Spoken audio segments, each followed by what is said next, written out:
Welcome, ladies and gentlemen, to the Accent Training Podcast. My name is Pat. I'm your personal American accent coach, and today I'm going to tell you about the 5 pillars of my method. I'm going to tell you first about my method so that you know what you're getting yourself into, and I'm going to tell you what makes it work. Now, my method is based on the Pareto principle. It's also called the 80-20 rule. This means that 80% of our results come from 20% of our effort. Now, accent trainees of mine, including you listening to me, learn by applying the 20% of patterns and sounds that Americans use regularly, which account for 80% of American English interactions. It's pretty cool, right? Let me say that once again. You develop 80% of your results by focusing on the versatile sounds and patterns instead of every individual detail of the American accent. So, identifying key patterns, that's kind of where it all starts. It all starts with breathing, really, because we need to breathe in order to speak. And so that means that we need to take in air, filling the belly and letting it flow out the mouth, clearly projecting the vowel sounds and softening the consonant sounds, in order to establish a foundation to build upon with the American accent.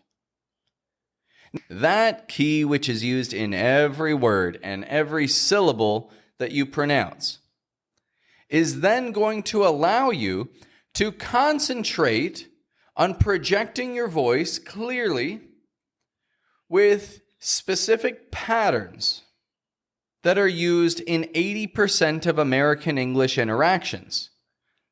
These include rhythm, stress patterns, intonation that Americans use. I've discussed it in the past. It sounds like, I'd like to go to the store. We should grab some coffee.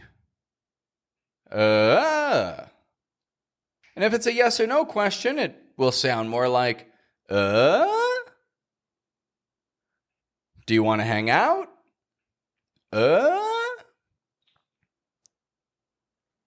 Can you give me a hand? Those 2 patterns alone, account for 80% of American English interactions. Like I've just told you right now, the secret to 80% of your success. And it's those 2 patterns alone. Sounds a little silly, but it works. So you project your voice clearly, you get some clear patterns, and then we can start to adapt versatile sounds. Here's the thing, 20% of sounds make up 80% of pronunciation. 20% of sounds. Any idea what sounds those might be? Well, vowel sounds. All words have vowel sounds. Some words are only vowel sounds. But no words are only consonant sounds.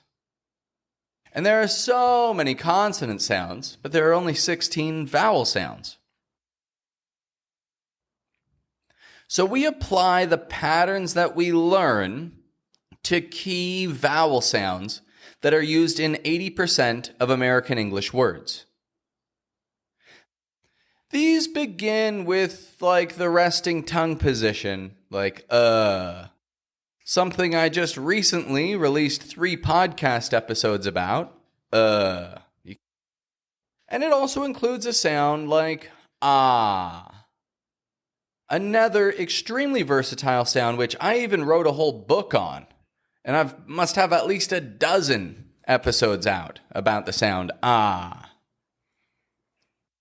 So we start with those to establish a foundation using versatile sounds with key patterns. And then once we have that established, we can start to move into more detailed areas. Now, when I say more detailed areas, I recommend sticking to vowel sounds until you've got all the vowel sounds down, or at least the important ones. Some vowel sounds are less important than others. Honestly, in my opinion, the vowel sound oi, is one of the more difficult ones to develop, and it's also one of the least important. So honestly, I barely cover it in my classes. Unless a student really wants to look into it, then I'm like, hey, let's go. I've got everything you need to learn that. But I barely touch it because it's not useless, but there are so few words that use this oi sound that there's really no point in mastering it. I mean, unless you need to use that idiom, there's no point. Okay, then you got to say oi. But otherwise, focus on e, and you'll see a lot more progress than if you try focusing on oi. So we get those versatile sounds down. We apply them with a bit of structure, and you're projecting your voice clearly. This is showing some promising results. Now, the next most important thing is using the right words. It's not a good idea to try to master every single word that makes an sound. You're going to waste a lot of time. There are a lot of those words. But 20% of the vocabulary is used 80% of the time. So we've got to apply sounds and patterns to key words and phrases. We prioritize learning and practicing the pronunciation of high-frequency words and phrases that are used in everyday conversation. And so you've got to consider what the most important words are for you.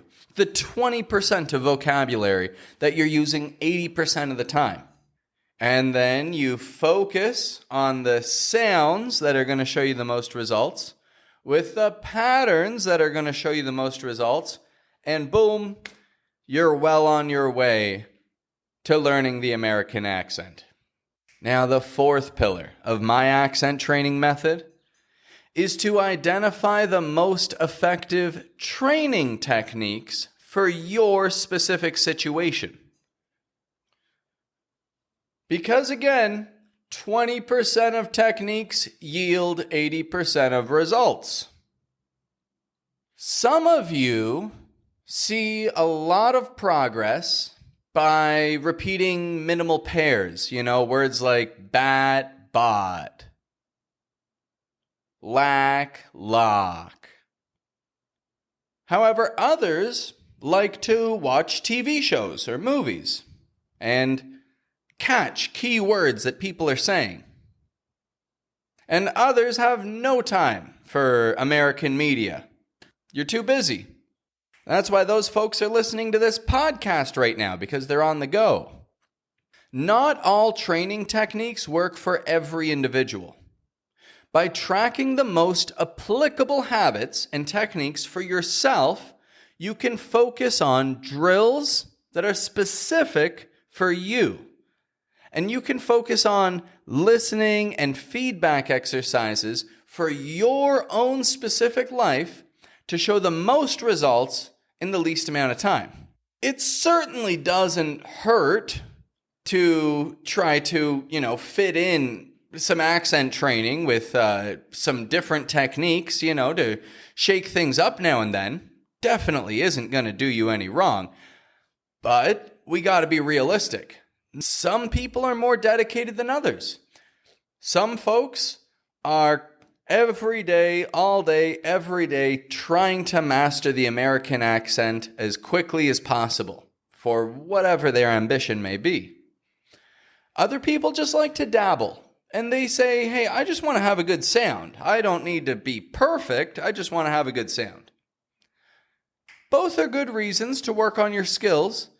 You just need to find the techniques that are going to give you the most results.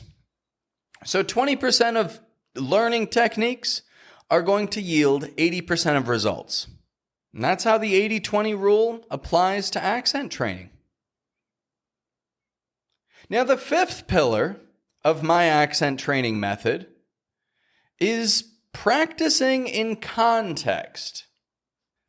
Again, this means that 20% of the contexts that you may use when you're speaking English yield 80% of your practical usage. Think about it. 20% of the conversations that you have might be conference calls. However, that might be 80% of the time that you're speaking in English.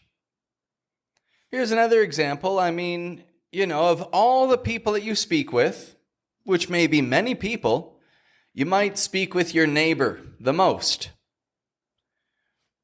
That's the 80%. You got to look at who am I speaking with the most. That's what you want to prepare for, right? Because that's your most practical English usage. So use practice scenarios that reflect real life situations where the accent will be used most frequently. This includes creating phrases in preparation for those contexts. You're going to speak with your neighbor? Hey, good morning, Bill. Right there. You've got a phrase that's an important one. That's how you greet him every day. Good morning, Bill. You want to practice that phrase. You want to make it a habit. So write it out and then expand upon it. What comes after that? What things are you certain that you're going to talk about with your neighbor? Can you prepare for ahead of time so that you're maximizing your practical usage of spoken English? And that's the fifth pillar of my accent training method, practicing in context. Because then you're practicing for a specific situation with the most effective training techniques. You've prepared with the most important words that you're going to use. Again, it's not a lot of words that you use most of the time, but you're ready with the ones that you need. You've identified the key sounds that those words use. Maybe you won't say every one of them like a native speaker would, but you've got the key sounds down that you need to communicate those words as clearly and confidently as possible. And then finally, key patterns. You've got the patterns down, and you're projecting your voice in the way that's needed for 80% of your American English interactions, using the rhythm and the stress patterns and the intonation that Americans use 80% of the time. Now that's my method. You might like it, you might not like it. But I've found it works. And if it's something that you want to use, I'm going to leave. And if you think it's a logical way for you to develop your American accent, I'm going to leave a link down in the description underneath this episode so that you can check it out, so that you can apply to work with me, and we'll have a chat. And if I see that you're a good fit, and if we see that you're a good fit, and if we see that you're a good fit to work together, and if we see that you're a good fit to work together and to join the accent training community, we'll be in touch. Well, that's the message I wanted to deliver to you today, my friends. Real hope that you can see real results. The quickest path forward is often the one that seems like the slowest at first, right? But the truth is, you just don't actually know what it takes to move forward. So start applying 80-20 thinking to your accent training and learn to express yourself in English in in a way that you never even knew you were capable of. Have a good one, folks.